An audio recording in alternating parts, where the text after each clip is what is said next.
Recently, a student came up to me, genuinely stressed out, asking, if I don't drop everything and learn AI right now, am I going to be completely left behind? Well, before we panic, let's look at some truly jarring numbers that paint a very different picture of what's actually happening behind the scenes of this technological revolution. It's a totally understandable fear, right? We're constantly bombarded with this narrative that AI is literal magic, and it's changing absolutely everything. But to navigate this fast-moving era without losing our minds or our life savings, we've got to strip away the software illusion and look at the hard, physical, and economic realities. Here is your reality check. $600 billion. Sequoia Capital recently posed what they call the $600 billion question, and it highlights a massive yawning gap between the astronomical cost of building all this AI infrastructure and the actual revenue it's bringing in. To put that into perspective for you, in 2024 alone, the money burned globally to build AI data centers could literally buy several medium-sized developed nations. Yet the actual cash generated by AI applications, it doesn't even fill a fraction of that massive financial black hole. So, are we looking at a fundamental technological revolution or just another historically massive capital incineration? Let's break this down, starting with the unbreakable laws of physics.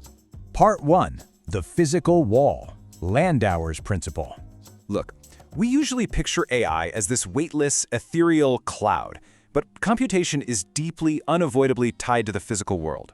Back in 1961, an IBM physicist named Rolf Landauer figured out something absolutely crucial.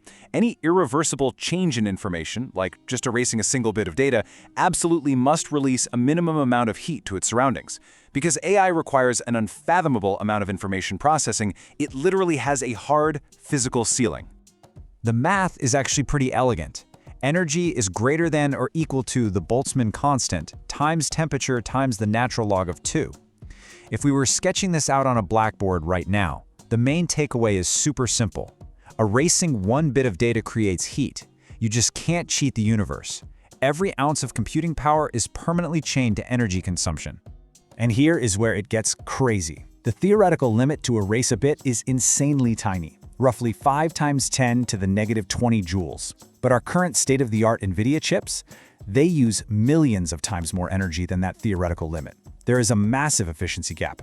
That's exactly why you're seeing tech giants desperately hoarding power grids and literally talking about restarting nuclear power plants. The finish line of the AI compute race is fundamentally an energy race. So, we've got to stop thinking of data centers as magical brains floating in the sky. Think of them more brutally. They are physical converters. They suck in massive amounts of electricity, they output processed bits, and they dump out an unbelievable amount of waste heat. That's just the unavoidable cruelty of thermodynamics. Part 2. The economic pit, the $600 billion question. Now that we've hit the physical wall, we have to look at the money, right? Because someone has to pay for all this heat-generating hardware. Financial analysts call this the capex to monetization funnel. At the top layer, you've got semiconductor giants raking in record profits. Below them are the cloud platforms, then the foundation models like OpenAI, then your everyday software apps, and finally us, the end users. The hardware guys at the top are capturing almost all the wealth, but those application layers at the bottom, they are seriously struggling to find a business model that actually justifies the massive initial spend. Which brings us to a massive Wile E. Coyote moment in the market. If you look at where the money is actually moving, billions of dollars are just bouncing back and forth between a handful of tech titans. Microsoft, NVIDIA, OpenAI, Oracle, they are basically stuck in a circular economic loop, trading massive investments in cloud credits with each other. It's a closed ecosystem with mind-boggling valuations, but the actual real-world revenue coming in from everyday consumers, it's barely a trickle compared to the flood of internal spending. This dynamic is exactly what we call capital incineration. It is the classic gold rush tragedy. The people selling the shovels are getting historically wealthy, while the gold miners, the ones actually trying to build consumer AI products, are quietly going bankrupt. If this massive infrastructure build-out keeps going without real downstream profits, the investors funding these miners are going to lose their patience. And when that happens, the capital dries up. Part 3. The historical mirror, echoes of past bubbles. But hey, before we declare total doom and gloom, let's zoom out a bit. History actually shows us that this exact cycle of capital incineration happens in almost every major tech revolution. Think about the 1999 dot-com bubble, or even the UK canal mania back in the 1700s. In all those eras, truly transformative, world-changing technology really was built. The internet absolutely changed our lives. Railways changed the world. But get this, 90% of the early investors who bought in at the peak of those manias got completely wiped out. Revolution and localized financial ruin almost always go hand in hand. Researchers mapping this out tell us that AI is currently in its vulnerable installation phase.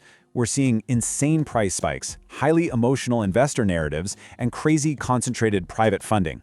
Because so much future productivity is already priced into the market way before it's verified by actual cash, a localized bursting of this bubble is almost as inevitable as the laws of physics we just talked about. Part 4. Finding solid ground. A rational framework. So, bringing it all back to that anxious student who asked me if they were going to be left behind, how do we actually use all this? Well, remember this.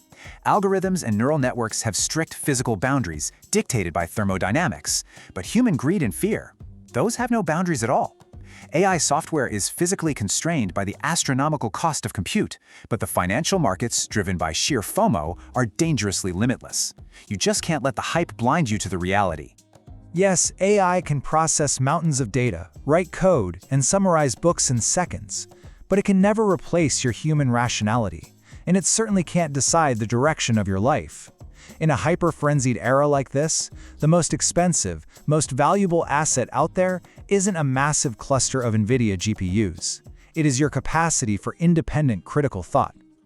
The science of thermodynamics helps us see the physical limits, and the history of economics warns us about the inevitable bubbles. But your own rationality is what's actually going to help you find solid ground. So my challenge to you is to use this framework to cut through the noise yourself. Are you going to let rationality be your guide before the bubble bursts, or are you just going to follow the crowd?